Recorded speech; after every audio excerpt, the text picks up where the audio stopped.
Добрый день! С вами рубрика «Лицо профессии». Главный герой нашей рубрики – мастер-подолог Мария. Здравствуйте, Мария. У меня есть к вам вопросы. Это мой первый вопрос. Как вы пришли к этой профессии и ваш профессиональный путь? Здравствуйте. К этой профессии я пришла, начав мастером маникюра и педикюра. В дальнейшем появились запросы с проблемными ногтями. У меня появилось желание больше помогать людям, малышам, конечно, людям пенсионного возраста. Эта профессия мало развита в нашем городе, и я поехала обучаться, повышать свою квалификацию. И в дальнейшем уже помогаю людям. Каков мой профессиональный путь? Ну, я планирую расширяться, расширять свой штат, увеличить охват людей, которые мучаются и нуждаются в нашей профессии. Ну и, конечно, помогать людям. Насколько вы любите свою профессию? Ну, к своей профессии я отношусь с большой любовью, потому что здесь я помогаю людям.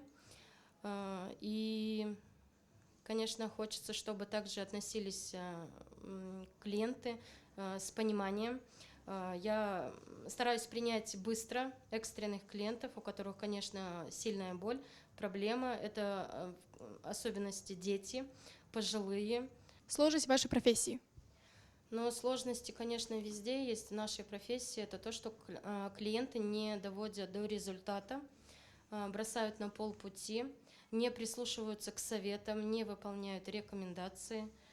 Конечно, хочется, чтобы результат был, но взять, если из 100%, например, 20%, кто выполняет это ответственно. То есть, и при этом есть результат, есть восстановление ногтя.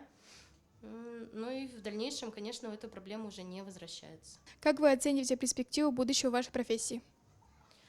Но я, конечно, хочу еще развиваться обязательно, поехать еще обучаться. Эта профессия не стоит на месте.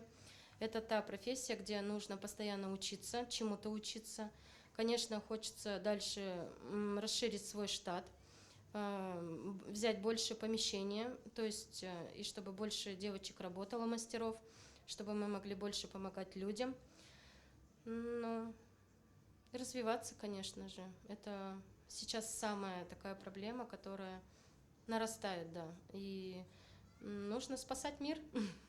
Благодарю вас за ваше время. Желаю вам успехов и хороших клиентов.